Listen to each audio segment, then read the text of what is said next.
Hello everyone, welcome to my YouTube channel Vedika study hub. Previous videos में हमने unit 7 cover करी थी chemistry की, पॉलीमराइजेशन। इस वीडियो में हम बीएससी सेकेंड सेमेस्टर की केमिस्ट्री यूनिट नंबर 4 कवर करेंगे, इंट्रोडक्टरी मेडिसिनल केमिस्ट्री। सो इस यूनिट में हम डायरेक्ट एमसीक्यूज़ पढ़ेंगे। सबसे पहला एमसीक्यू है आपका, drug discovery is the process of. तो ड्रग डिस्कवरी किस चीज़ के लिए है? तो डिस्कवरी ऑफ न्यू ड्रग्स को डिस्कवर करने के लिए। Basic retrosynthesis approach is used in, तो ये किस में यूज़ होता है? ड्रग को डिज़ाइन करने के लिए। Third question, in receptor theory the drug acts as, तो इसका आंसर है C, binding with receptor to produce response. Receptor theory में ड्रग एक्ट करता है, रिसेप्टर को बाइंड करने का काम करता है, मतलब जोड़ने का काम करता है रिसेप्टर को, जिससे रिस्पॉन्स प्रोड्यूस हो पाए। ठीक है, binding with receptor to produce response. Drug action is related to, drug action किससे रिलेटेड है? केमिकल स्ट्रक्चर से। Structure activity relationship SAR studies help in, किस में हेल्प करता है?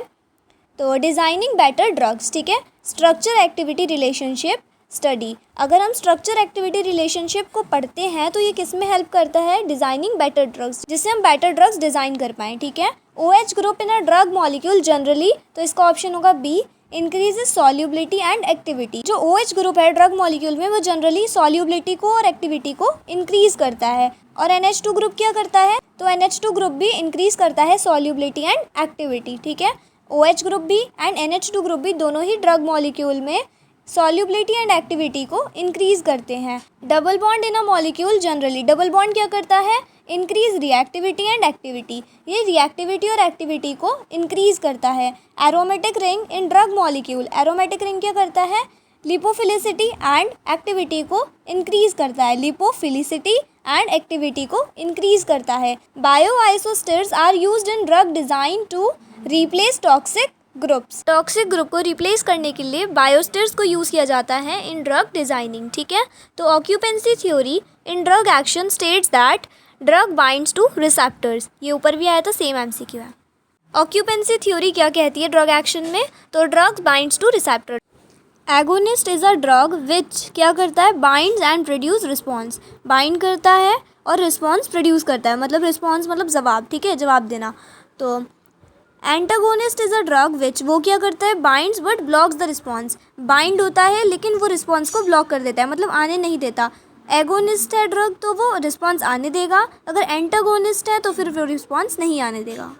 Which of the following is an example of therapeutic index, तो कौन सा होगा? TD50/ED50। ठीक है, ED50 स्टैंड्स फॉर, तो ED50 का मतलब होता है इफेक्टिव डोज 50%। ठीक है, TD50 का मतलब क्या होता है? Toxic dose 50%।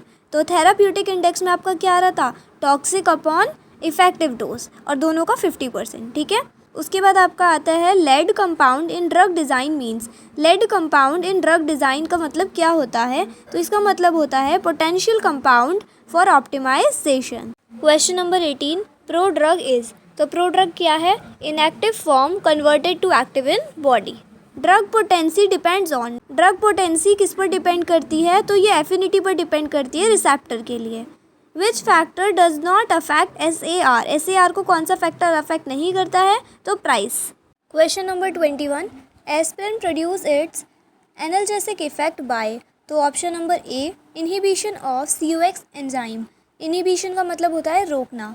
ठीक है, एस्पिरिन प्रोड्यूस करता है एनाल्जेसिक इफेक्ट, मतलब पेन रिलीविंग इफेक्ट, दर्द को कम करने वाला। ठीक है, पैरासीटामॉल एक्ट्स मेनली ऑन, तो आपको सबको पता होगा पैरासीटामॉल किस लिए होता है? पैरासीटामॉल दिमाग और स्पाइनल कॉर्ड में काम करता है, इसलिए पेन और फीवर को कम करता है, तो इसीलिए लिखा है पैरासीटामॉल एक्ट करता है mainly on the central nervous system, CNS। ठीक है, उसके बाद नेक्स्ट है पैरासीटामॉल हैज़, तो पैरासीटामॉल में क्या है? Analgesic and antipyretic action.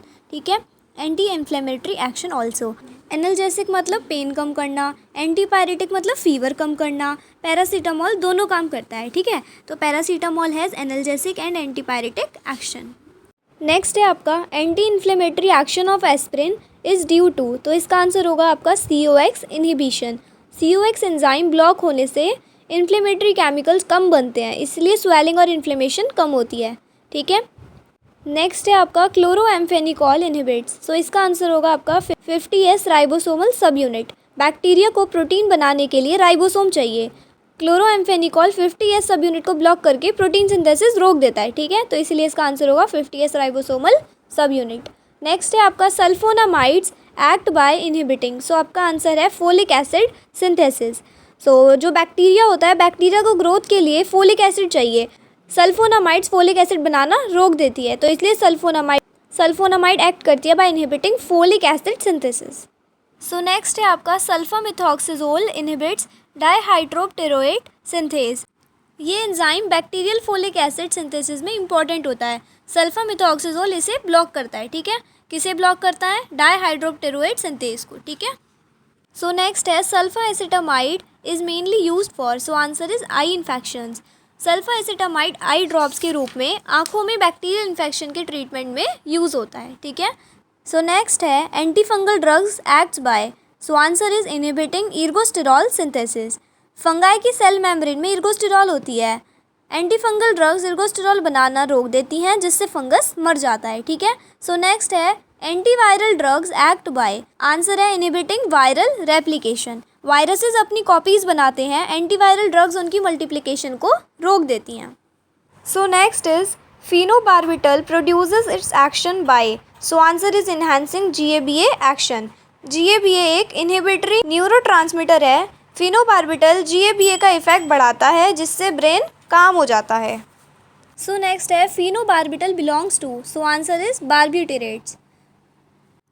Next है diazepam acts by. So answer is enhancing GABA action. Diazepam anxiety और स्ट्रेस कम करता है, क्योंकि ये GABA की एक्टिविटी बढ़ाता है, ठीक है। नेक्स्ट है आपका diazepam belongs to. So answer is benzodiazepines, ठीक है।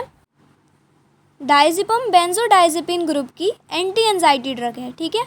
तो नेक्स्ट है glyceryl trinitrate GTN acts by. So answer is releasing nitric oxide. GTN body में नाइट्रिक ऑक्साइड रिलीज करता है, जो ब्लड वेसल को रिलैक्स करता है। नेक्स्ट है आपका GTN क्या प्रोड्यूस करता है? तो वैसोडिलेशन, ठीक है।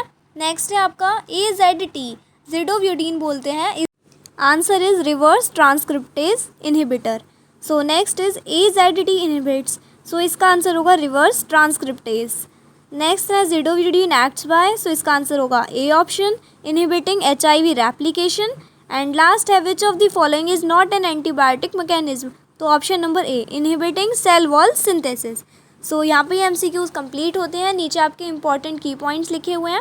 अगर कुछ समझना है तो आप एक बार कमेंट में बता दीजिएगा, मैं वो पॉइंट आपको एक्सप्लेन कर दूंगी। इस वीडियो में इतना ही। मिलते हैं नेक्स्ट वीडियो में न्यू MCQs के साथ। तो वीडियो पसंद आए तो लाइक शेयर एंड सब्सक्राइब कर लीजिएगा channel. Thanks for watching, bye guys.